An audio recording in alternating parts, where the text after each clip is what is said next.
Hello viewers, আমি মা online math থেকে তোমাদের শুভেচ্ছা জানিয়ে সপ্তম শ্রেণীর গণিত বিষয়ের 4.3-এর সরল নিয়ে হাজির হয়েছি। আমি এখন তোমাদেরকে পার্ট 11 করাবো। আমরা প্রতিটি পার্টে একটি একটি করে সরল রেখেছি, এই কারণে যাতে তোমাদের অনুশীলনটা সন্তোষজনক হয়। অর্থাৎ একটা সরল প্রতিদিন যদি তুমি করো তাহলে তোমার অনুশীলনটা 100% ক্লিয়ার হয়ে যাবে। তো যাই হোক শিক্ষার্থী বন্ধুরা, আমি এর আগে আলোচনা করেছি সরল করার প্রথম নিয়মই হচ্ছে কি, প্রথম বন্ধনী বা ফার্স্ট ব্র্যাকেট উঠানো, তারপরে দ্বিতীয় বন্ধনী বা সেকেন্ড ব্র্যাকেট উঠানো, তারপরে তৃতীয় বন্ধনী বা থার্ড ব্র্যাকেট উঠানো। আরও কিছু কথা বলেছি আমি যে ব্র্যাকেটের বাইরে যদি মাইনাস চিহ্ন থাকে তাহলে ভিতরের চিহ্নের পরিবর্তন হয়ে যাবে। তাহলে চলো শিক্ষার্থী বন্ধুরা, আমরা এখন এই সমাধানটি সম্পূর্ণ করি। দেখো শিক্ষার্থী বন্ধুরা, আমি অঙ্কটি উঠিয়ে নিয়েছি। দেখো এই অঙ্কটার মধ্যে এখানে ফার্স্ট ব্র্যাকেট বা প্রথম বন্ধনী আছে, এখানেও ফার্স্ট ব্র্যাকেট বা প্রথম বন্ধনী আছে। তাহলে আমরা এই দুই জায়গার প্রথম বন্ধনীর কাজ একই সাথে করে ফেলব। আর ফার্স্ট ব্র্যাকেটের বাইরে যারা আছে তারা যে যে অবস্থায় আছে তাদেরকে আমরা সে অবস্থায় রেখে দেব। শুধুমাত্র প্রথম বন্ধনীর কাজই আমরা এখন করব। তাহলে চলো, সেকেন্ড ব্র্যাকেট 2a, এখানে কি আছে মাইনাস, আমরা এখন প্রথম বন্ধনীর কাজ করব। মাইনাস, ভিতর আছে প্লাস, মনে মনে প্লাসে মাইনাসে মাইনাস 3b, মাইনাসে মাইনাসে প্লাস 5c। দেখো প্রথম বন্ধনী উঠে গেল, সেকেন্ড বন্ধনী বসে গেল। Minus third bracket a minus second bracket 2b। এখানে দেখো এখন আবার এখানে প্রথম বন্ধনী আছে, তাহলে প্রথম বন্ধনী যদি আমরা কাজ করি তাহলে এই যে মাইনাস সি আর ভিতরে সির আগে মনে মনে প্লাস আছে, প্লাসে মাইনাসে মাইনাস সি, মাইনাসে মাইনাসে প্লাস 4a। দেখো প্রথম বন্ধনী উঠে গেল, বসে গেল সেকেন্ড বন্ধনী minus 7c, third bracket close.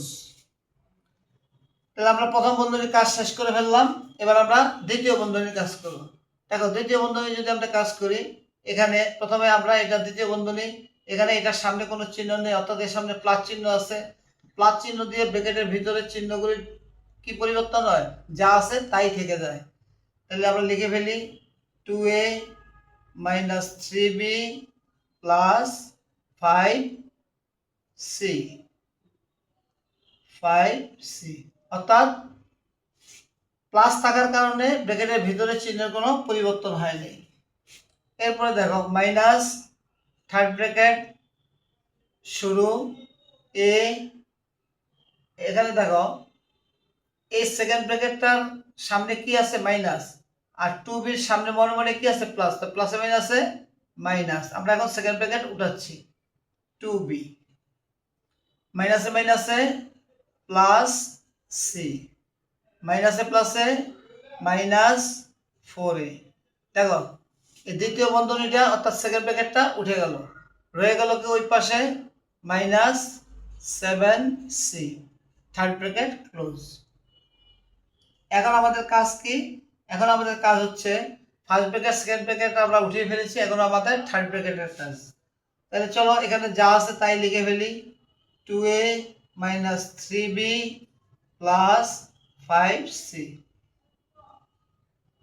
এখন দেখো থার্ড ব্র্যাকেটের সামনে কি আছে মাইনাস, আর এর সামনে মনে মনে কি আছে প্লাস, প্লাসে মাইনাসে মাইনাস a, মাইনাসে মাইনাসে প্লাস 2b, প্লাসে মাইনাসে মাইনাস c, মাইনাসে মাইনাসে প্লাস 4a, মাইনাসে মাইনাসে প্লাস 7c, থার্ড ব্র্যাকেট উঠে গেল। এবার দেখো শিক্ষার্থী বন্ধুরা, আমরা প্রথমে এ, তারপর বি, তারপর সির দিকে খেয়াল করব।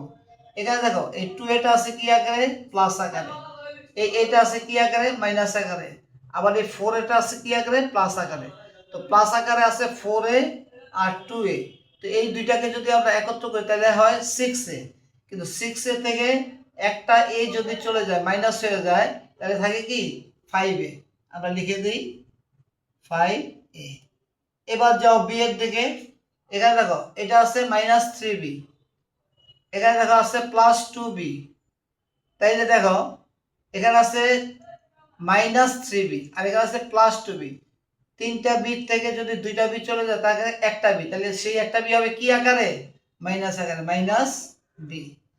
এবার যাও সি এর দিকে, এখানে দেখো এটা আছে +5c, এটা আছে -c, আর এটা আছে হলো 7c, তাহলে যে দুইটা প্লাস আছে এই দুটো আমরা একত্র করে ফেলি, 7 আর 5 12c, 12c, 12c থেকে যদি একটা c চলে যায় তাহলে থাকতেছে কি 11c, তাই 11c টা হবে কি আকারে, +11c। তাহলে তুমি এটাই হচ্ছে কি আমাদের ফলাফল। তো সেক্ষেত্রে বন্ধুরা অত্যন্ত সুন্দর নিয়মের অঙ্ক, তোমরা যদি সুন্দরভাবে first bracket, second bracket, third ব্র্যাকেটের কাজগুলি করতে পারো তাহলে তোমরা খুব ইজিভাবে তোমরা অঙ্কগুলি সম্পূর্ণ করতে পারবে। আর আমাদের এই মা অনলাইন ম্যাথ একদম ইজি ওয়েতে সমস্ত অঙ্কগুলি তোমাদের করাবে, এটা তোমরা মনে রাখবে। আর তোমরা এই ভিডিওটি তোমরা যেই জায়গাটা না বুঝো তাহলে তোমরা এই জায়গাটাকে বারবার দেখে কোন ব্র্যাকেটের পর কোন ব্র্যাকেটের কাজ আমি করেছি ওইগুলি দেখে তোমরা ভিডিওটি বারবার দেখবে। যদি ভিডিওটি তোমরা বারবার দেখো যে কোন ব্র্যাকেটের পর কোন ব্র্যাকেটের আমি কাজ করেছি, তাহলে তোমাদের অবশ্যই এটা সম্পূর্ণরূপে তোমাদের মাথায় ঢুকে যাবে, আর কোনো সমস্যা তোমাদের হবে না। তাহলে আমাদের টোটাল রেজাল্টটা হলো কি এই সরলের 5a - b + 11c। তো সেক্ষেত্রে বন্ধুরা যদি তোমাদের আমার এই ভিডিওটি দেখে ভালো লাগে, তোমরা যদি দেখে আনন্দ পাও এবং বুঝতে পারো, জানতে পারো, শিখতে পারো এবং অন্যদেরকেও তোমরা বোঝাতে পারো, তোমাদের সাথে বিভিন্ন শিক্ষার্থী বন্ধুদেরকেও যদি তোমরা বোঝাতে পারো, তাহলে অবশ্যই আমার এই ভিডিওটিতে লাইক, কমেন্ট, শেয়ার এবং সাবস্ক্রাইব করে দেবে। ধন্যবাদ। আগামীতে আমরা পার্ট 12 নিয়ে তোমাদের সামনে হাজির হব।